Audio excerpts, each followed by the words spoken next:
ইকরা বিইসমি রাব্বিকাল্লাযী খলাক। সাদাকাল্লাহুল আযীম।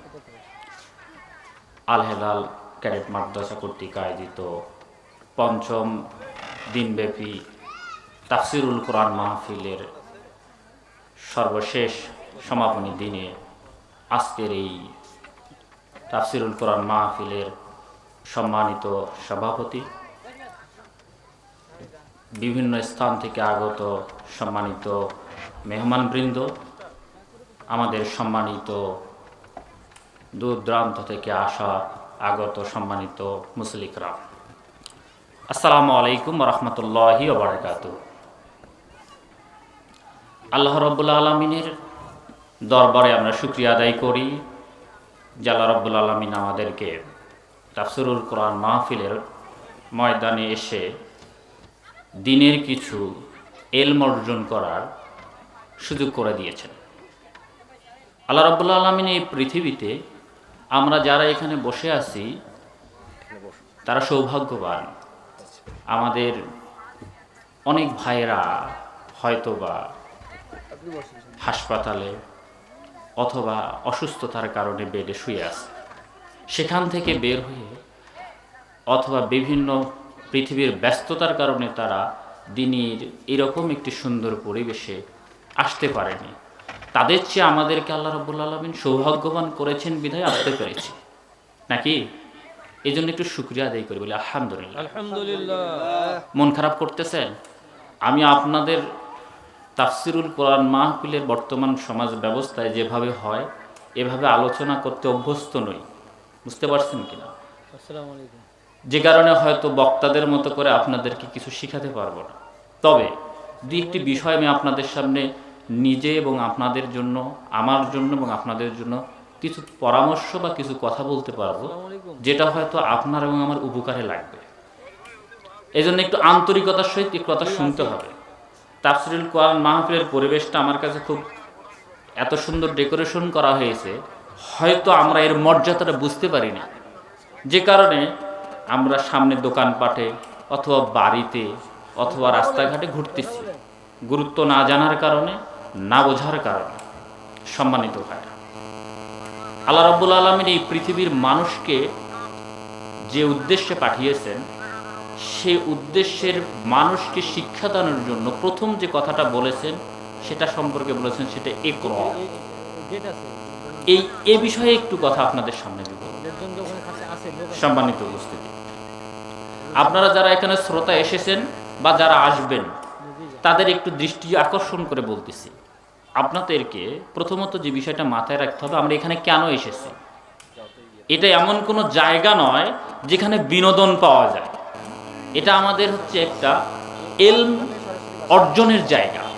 এখান থেকে আমি কিছু ইলম অর্জন করব, এই ইলমটাকে আমি আমলে পরিণত করব, এরপরে আমি আমার জীবনের পাথায় খুঁজে নেওয়ার চেষ্টা করব। আদারওয়াইজ আমরা যদি শুধুমাত্র একটা বিনোদন মনে করে অথবা সারাদিন প্রচুর কর্মব্যস্ততাময় কাটানোর পরে এখানে এসে কিছুক্ষণ বসে একটু রিল্যাক্স করে ঘুমিয়ে অথবা পরস্পর আলাপচারিতা করে সময় নষ্ট করে এখানে একটু স্বাচ্ছন্দ্যবোধ অনুভূতি নিয়ে চলে যাব, তাহলে আপনি ব্যর্থ।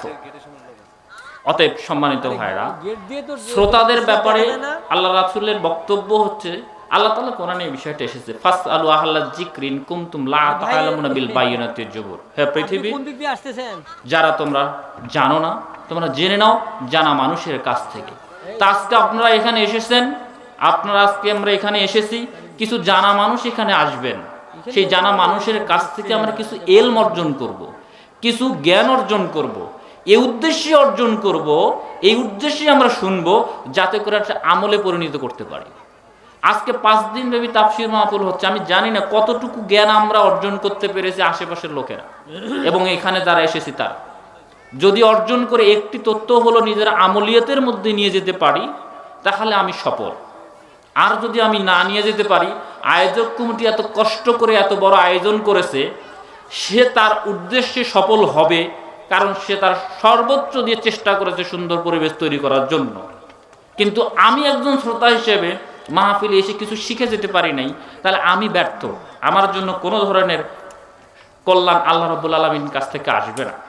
সম্মানিত ভাইরা, আমি আমার কথার প্রথমেই বলেছি আমি প্রচলিত বক্তাদের মতো বক্তব্য দিচ্ছি না। আমার কথাগুলো একটু শুনবেন, একটু মনোযোগ দিয়ে বলেন।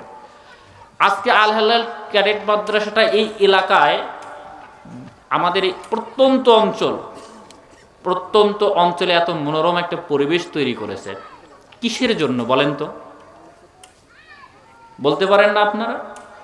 মানুষ যেন দ্বীনি ইলম শিক্ষা অর্জন করতে পারে। এখানে আজকে ছোট ছোট বাচ্চারা, যে বাচ্চাগুলো রাস্তাঘাটে বিভিন্ন ধরনের খেলাধুলা এবং অশ্লীল বাক্য বিনিময় করে ঝগড়াঝাটি করে বেড়ায়, সেই বাচ্চাগুলো আপনাদের সামনে সুন্দর করে আজকে কোরআন এবং হাদিস থেকে কিছু কথা, কিছু বক্তব্য দেওয়ার চেষ্টা করতেছে। আপনাকে যদি এখানে দাঁড়ায় বক্তব্য দিতে বলে হয়তো আপনার হাঁটু কাঁপবে নাকি? অথচ এত ছোট ছোট বাচ্চাগুলো আপনাদের সামনে কিছু সুন্দর সুন্দর কথা কোরআন এবং হাদিস থেকে বলে যাচ্ছে। আপনাদের কি এই বিষয়টা কি অন্তরে কাজ করে না, চিন্তায় কাজ করে না যে এখানে একটা দ্বীনের কাজ হচ্ছে, এখানে একটা ইলমের প্রতিষ্ঠান তৈরি করা হচ্ছে? আজকে এই মাহফিলটা করা হচ্ছে একটা মহিলা মাদ্রাসাকে সামনে রেখে। পৃথিবীতে জ্ঞান অর্জন করার চেয়ে বড় কোনো কাজ নাই। আজকে আপনাদের জন্য সৌভাগ্য, আমরা মনে করি আমাদের জন্য সৌভাগ্য যে এই রকম একটা এলাকায়, যেখানে মানুষ সাধারণভাবে চলাফেরা করতে পারে না, সেই রকম একটা প্রত্যন্ত জায়গায় এত বড় প্রকল্প হাতে নিয়ে এত বড় আয়োজন করে একটি মহিলা শাখা তৈরি করা হচ্ছে, একটা বালক শাখা তৈরি করা হচ্ছে, বাচ্চাদের জন্য শিক্ষার একটা সুন্দর পথ উন্মোচন করা হচ্ছে। অথচ আমাদের অনুভূতি নেই। মানে ভাবতেছি মনে হয় এইখানে যদি প্রতিষ্ঠানটা হয় তাহলে শুধু মাদ্রাসা কর্তৃপক্ষের কি উপকার হবে? সম্মানিত ভাড়া, একটু কি আমার কথা বুঝতেছেন? শুধু কি মাদ্রাসার যারা কর্তৃপক্ষ, যারা পরিচালক, তাদেরই কি উপকার হবে, না আপনার আমার বাচ্চা কাচ্চাদের উপকারে লাগবে? সবার যদি উপকারে লাগে, সবার যদি কল্যাণে আসে, তাহলে আমাদের এই কাজের সাথে সম্পৃক্ত হওয়ার ক্ষেত্রে এত কার্পণ্যতা কেন? এত কার্পণ্যতা কেন? বাড়ির পাশেই বসে আছি, কেন আসতেছি না, কেন সহযোগিতা করতেছি না? অথচ আমাদের সামনে এত সুন্দর একটা পরিবেশ তৈরি করা হয়েছে। আল্লাহ রাব্বুল আলামিন প্রত্যেক ব্যক্তিকে তার দায়িত্ব সম্পর্কে জিজ্ঞাসা করবেন। কুল্লুকুম রাই ওয়া কুল্লুকুম মাসউলুন আন রাইতিহি। রাসূল সাল্লাল্লাহু আলাইহি ওয়াসাল্লাম বলেছেন যে তোমরা প্রত্যেকে দায়িত্বশীল, তোমাদের দায়িত্ব সম্পর্কে আমি জিজ্ঞাসা করা হবে। প্রত্যেক ব্যক্তিকে জিজ্ঞাসা করা হবে, প্রত্যেক ব্যক্তিকে তার দায়িত্ব সম্পর্কে জিজ্ঞাসা করা হবে। এত সুন্দর একটা পরিবেশ তৈরি করা হয়েছে, এই অত্র এলাকার মানুষের দায়িত্ব এটাকে সুন্দর করে সাজিয়ে সেটাকে সুন্দর করে উপস্থাপন করা। আর যারা এটা আমরা করতেছি না, বরং এটার বিরোধিতা করতেছি অথবা পাশে থেকে টিপ্পনি কাটতেছি, আপনি কাটতেই পারেন, তাতে কোনো সমস্যা নাই। আল্লাহ রাব্বুল আলামিন যে মর্যাদা, যে কল্যাণ দেওয়া, সেটা দিবেন।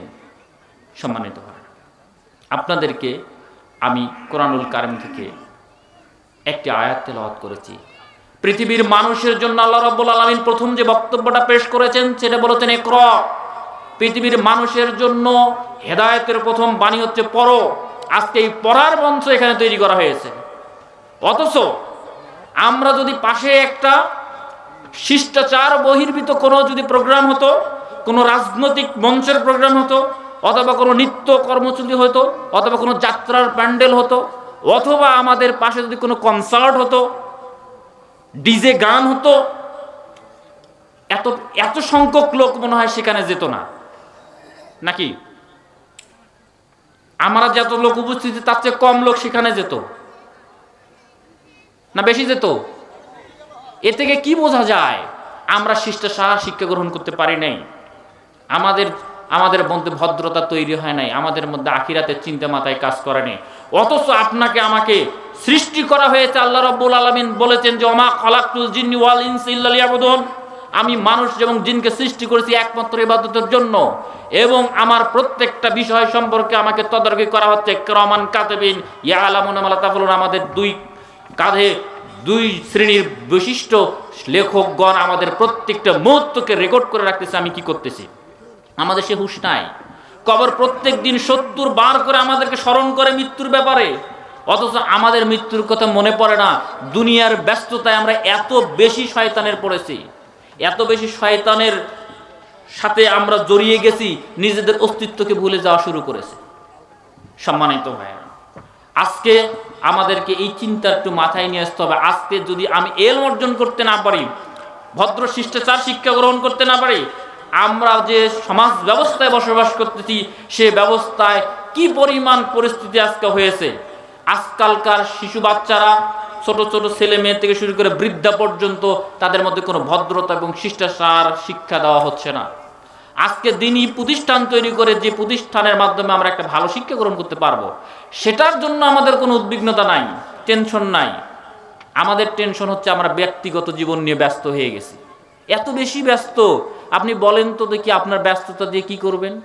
কতদিন টিকে থাকবেন? আপনার হায়াতের 1 মিনিট বেশি থাকতে পারবেন? পারবেন না। তাহলে যে সময়টাকে আল্লাহ তাআলা আমাদেরকে জন্য বরাদ্দ করেছেন, আমরা অতটুকু সময় পৃথিবীতে বেঁচে থাকবো। সুতরাং আপনি কাজ করেন আর না করেন, আল্লাহর কথা মানেন আর না মানেন, ইবাদত করেন আর না করেন, আমাদেরকে অবশ্যই মৃত্যুর সাথে পৃথিবী থেকে বিদায় নিয়ে চলে যেতে হবে। আমার দাদা চলে গেছে, আপনার দাদাও হয়তো চলে গেছে, হয়তো বা চলে যাবে, আপনিও চলে যাবেন। কিন্তু মনে রাখবেন, আপনাকে আমাকে মানুষ মনে রাখবে না। আপনাকে যদি প্রশ্ন করি যে আপনার যে দাদা, তার বাপের নাম কি, বলতে পারবেন? কত % মানুষ বলতে পারবে? তার মানে হচ্ছে 100 বছরের মধ্যে আপনি বিলীন হয়ে যাবেন। যে সন্তান সন্ততি, যে পরিবেশের জন্য, যে যাদের জন্য জীবনের সর্বোচ্চটুকু ব্যয় করতেছেন, কেউ আপনাকে মনে রাখবে না, কেউ মনে রাখবে না। আপনার এলম, আপনার আমল, আপনার জিন্দেগি আপনাকে আল্লাহর কাছে জবাব দিতে হবে। যেদিন কিয়ামতের ময়দান আল্লাহ রাব্বুল আলামিন বিচারের মাঠ উপস্থিত করবেন, সেদিন বলবেন, ইকরা কিতাবা কাফা বিনাফসি ইয়াউমাল আলাইকাল হাসিব। পড়ো তুমি তোমার কিতাব, তোমার হিসাব দানের জন্য তোমার যথেষ্ট, আর কাউকে দরকার হবে না, আমি তোমার কাছে হিসাব নিব। সেই দিন কি জবাব দিবে?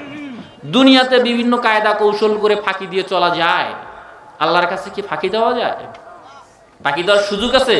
আপনারা কি মনে করেন যে আপনাদের চেয়ে বুদ্ধিজীবী, আমাদের চেয়ে বুদ্ধিজীবী, যে ধরনের বুদ্ধি দিয়ে আমরা দুনিয়াতে মানুষকে ফাঁকি দিতে পারি, সেটা আল্লাহ রাব্বুল আলামিন ধরতে পারবে না? এরকম মনে করেন? আল্লাহ রাব্বুল আলামিন প্রত্যেকটা বিষয়ে আপনাদেরকে খুঁটে খুঁটে ধরবেন, জবাবদিহিতার আওতায় নিয়ে আসবেন। ফামাইয়ামাল মিসকালা যাররাতিন খায়রান ইয়ারা ওয়া মাইয়ামাল মিসকালা যাররাতিন শাররান ইয়ারা। আল্লাহ তাআলা এখানে ক্লিয়ার বক্তব্য ক্লিয়ার করে দিয়েছেন। প্রত্যেক ব্যক্তিকে আল্লাহ রাব্বুল আলামিন এক থেকে অণু থেকে অণু, ক্ষুদ্র থেকে ক্ষুদ্র, ছোট থেকে বড় প্রত্যেকটা বিষয়ের হিসাব নেবেন। আমরা হিসাব দেওয়ার জন্য কতটুকু নিজেদেরকে প্রস্তুত করতে পেরেছি? সম্মানিত উপস্থিতি, আজকে আলোচনা থেকে আমরা কিছু শিখে যাব, যে শিক্ষাটা নিয়ে আমার জীবনকে আমি কিছু পরিবর্তন করব। আমাদের এই উপজেলায় আমি জীবনে অনেক তাফসির মাহফিলগুলোতে যাওয়ার সুযোগ হয়েছে, শোনার সুযোগ হয়েছে। অসংখ্য মানুষ তাফসির মাহফিলগুলো থেকে আসে, কিন্তু আসলে যাওয়ার সময় কিছু নিয়ে যায় না, কিছু এলম নিয়ে যায় না, কিছু আমল নিয়ে যায় না। শুধুমাত্র শুনে বাড়িতে গিয়ে ফজরের নামাজটাও হয়তো ঠিকমতো জামাতের সাথে পড়তে পারে না। দুর্ভাগ্য ওই জাতির জন্য। কি হবে? এত কষ্ট করে আপনারা দিনের জন্য কষ্ট করতেছেন, এলম অর্জন করার জন্য এসেছেন, কিন্তু আমলিয়াতের মধ্যে সেটা নেই। আমাদেরকে একটু সচেতন হতে হবে। আমি আপনাদের সাথে মনে হয় একটু ছন্দপতন বক্তব্য দিতেছি, মানে যেভাবে যে ধারায় বক্তব্য চলতেছিল সে ধারায় আমি আপনাদের সাথে হয়তো বক্তব্য দিতেছি না। এই জন্য একটু একটু মন খারাপ, আপনাদের খারাপ লাগতেছে নাকি? যে কি বলে এগুলো, সুন্দর করে একটু বলবে, আমি তো ভালোভাবে বলতে পারি না। আমাদের একটু আমি আপনাদের ভাইদেরকে, আমি আপনাদের দিনী ভাই, আপনাদের কাছে এসেছি, আমিও একটু ওয়াজ শুনতে এসেছি। এই জায়গায় আপনাদেরকে এই বক্তব্যের কথা শেষ করে আমি আমার কথা শেষ করতে চাই। আজকে যদি একটা শিক্ষা প্রতিষ্ঠান এখানে হয়, একটা শিক্ষা প্রতিষ্ঠান হচ্ছে একটা আলো। এই আলো যত বড় হবে তত বেশি অন্ধকার দূর করবে, যত বেশি অন্ধকার দূর হবে অত বেশি প্রশস্ত রাস্তা তৈরি হবে। ওই সমাজের মানুষ, ওই জাতির মানুষ সর্বোচ্চ তত বেশি সুফল এবং সুখ শান্তি ভোগ করতে পারবে। তাহলে এইটা কি একটা খারাপ কাজ করেছে না এটা ভালো কাজ করেছে? তাহলে এই ভালো কাজটার জন্য আমাদের দরদটা কি? কোন সমাজে যদি ভালো কাজ হয়, তাহলে প্রথম বক্তব্য হচ্ছে আমি পারলে সেটা কি করব? সেই কাজে অংশগ্রহণ করব। যদি অংশগ্রহণ করতে না পারি, অন্তত তার জন্য তো দোয়া করতে পারি না?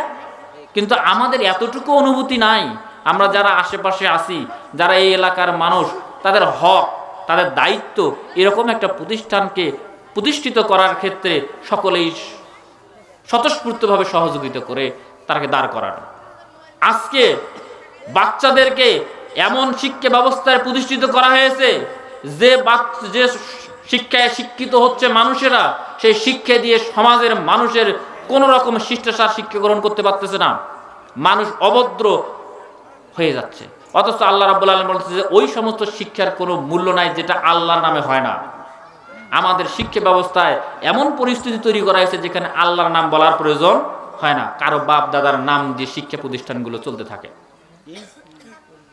অন্য কোনো ব্যক্তির অন্য কোনো নাম দিয়ে শিক্ষার পাতাগুলো ভরায় দেওয়া হয়েছে, যে কারণে আজকের শিক্ষা ব্যবস্থা অটো পাস করে ছেলেপেলেরা কি অর্জন করতেছে আল্লাহ রাব্বুল আলামিন ভালো জানেন। আপনারা এটার সুফল বা কুফল পাচ্ছেন।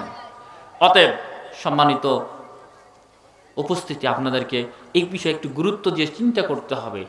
আমাদেরকে উপযুক্ত শিক্ষা অর্জন করার জন্য একটি উপযুক্ত শিক্ষা প্রতিষ্ঠানের প্রয়োজন রয়েছে।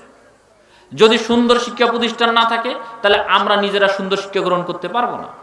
অতএব সুন্দর শিক্ষা প্রতিষ্ঠানের জন্য আজকে প্রচেষ্টা করা হচ্ছে। আপনারা সকলে আসবেন নিজেদের বাচ্চা কাচ্চাকে দিয়ে, নিজেদের বুদ্ধি দিয়ে, নিজেদের অর্থ দিয়ে, নিজেদের মেধা দিয়ে, যেন এই প্রতিষ্ঠানটা এই অত্র অঞ্চল নয়, এই রংপুর অঞ্চলের মধ্যে আমি অনেক প্রতিষ্ঠানে গিয়েছি, আমার ছোট্ট জীবনে অনেক প্রতিষ্ঠানে যাওয়ার সুযোগ হয়েছে। আসলে এইরকম প্রত্যন্ত অঞ্চলের এইরকম একটা পরিবেশে এত বড় সিদ্ধান্ত নেওয়ার সাহসিকতা সবাই দেখাতে পারে না। আপনারা কি মনে করেন এত সহজ সবকিছু মনে হয়?